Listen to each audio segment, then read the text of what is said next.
रखने का हुक्म दे दिया है। तारिक बशीर चीमा भी पार्टी के सेक्रेटरी जनरल बरकरार रहेंगे। इलेक्शन कमीशन ने काफ लीग के इंट्रा पार्टी इंतखाबात का शेड्यूल मुअत्तल कर दिया है। अपडेट कर रहे हैं आपको इस हवाले से कि इलेक्शन कमीशन ने चौधरी शुजात हुसैन को पार्टी सरबराह बरकरार रखने का हुक्म दिया है, जबकि इलेक्शन कमीशन ने काफ लीग के इंट्रा पार्टी इंतखाबात का शेड्यूल मुअत्तल कर दिया है। चौधरी शुजात की दरख्वास्त पर काफ लीग के इलेक्शन कमीशन को नोटिस जारी कर दिए गए हैं। कमीशन के फैसले तक किसी भी इकदाम को कोई कानूनी हैसियत नहीं होगी। चीफ इलेक्शन कमिश्नर ने कहा है कि इलेक्शन कमीशन के फैसले तक स्टेटस को बरकरार रखा जाएगा और इलेक्शन कमीशन ने चौधरी शुजात हुसैन को पार्टी सरबराह बरकरार रखने का भी हुक्म दे दिया है। तारिक बशीर चीमा भी पार्टी के सेक्रेटरी जनरल बरकरार रहेंगे। आपको अपडेट करें कि काफ लीग के सदर को गैर कानूनी तौर पर हटाने की कोशिश की गई थी।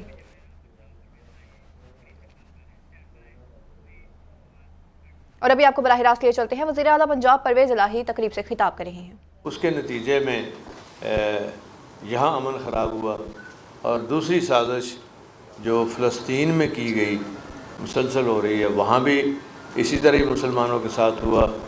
और कई जगह ऐसी हैं जहाँ पे सिर्फ मुसलमानों की तंजीमें ना होने से और वहाँ OIC को ज़्यादा फ़ाल ना होने से हम बहुत पीछे की तरफ जा रहे हैं।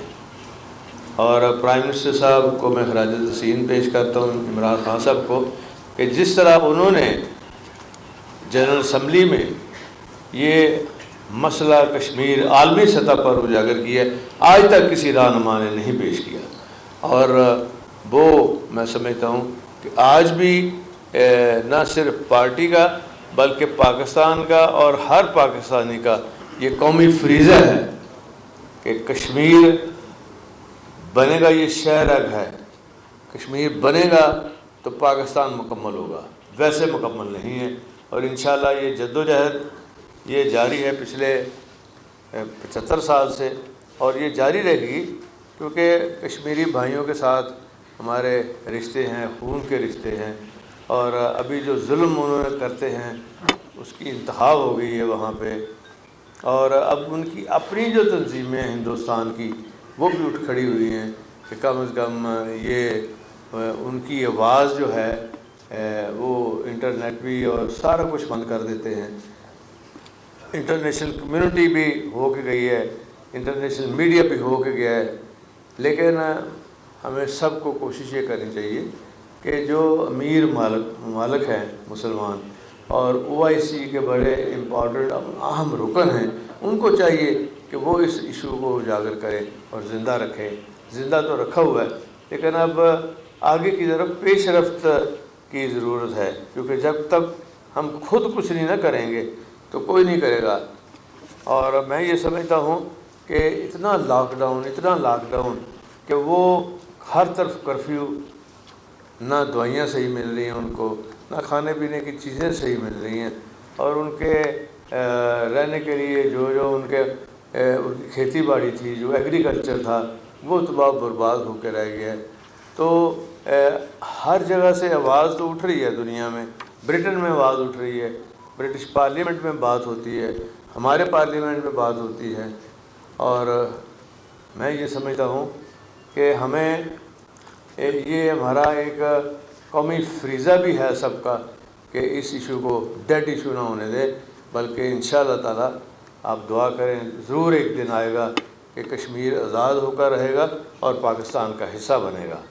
यहाँ मैं ज़िक्र करना चाहूँगा कि लिबरेशन फ्रंट के चेयरमैन और कश्मीर के बेबाक जो लीडर हैं यासीन मलिक साहब की बहुत सारी कुर्बानियाँ हैं।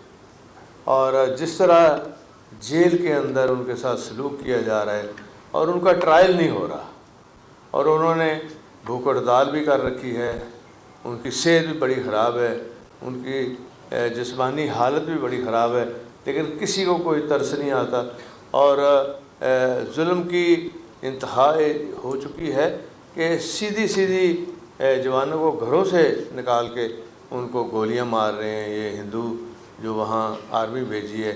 कई जगह पे तो अब ये वाक़यात आने शुरू हो गए हैं कि इंडियन आर्मी ने भी रिफ्यूज़ कर दिया है मज़ीद गोली चलाने से और मज़ीद وہاں دہشت گردی کے حوالے سے، کیونکہ بہت ساری تنظیمیں جو ہیں وہ پہنچ چکی ہیں انسانی ہمدردی کے تحت جو کام کر رہی ہیں، وہ تو ان کی مدد ہو رہی ہے، لیکن یونائٹڈ نیشن کی سطح پر سوائے پاکستان اور یہاں ترکی نے، میں اردوغان صاحب کا خراج تحسین پیش کروں گا کہ انہوں نے مسئلہ کشمیر، اور جہاں کشمیر کا مسئلہ ہوتا ہے، چاہے روہنگیا کے مسلمان ہیں، چاہے فلسطین کے مسلمان ہیں، وہ سب سے پہلے آگے بڑھ کے، ابھی یہ جو افغانستان کا ایشو آیا تو یہاں بھی پاکستان اور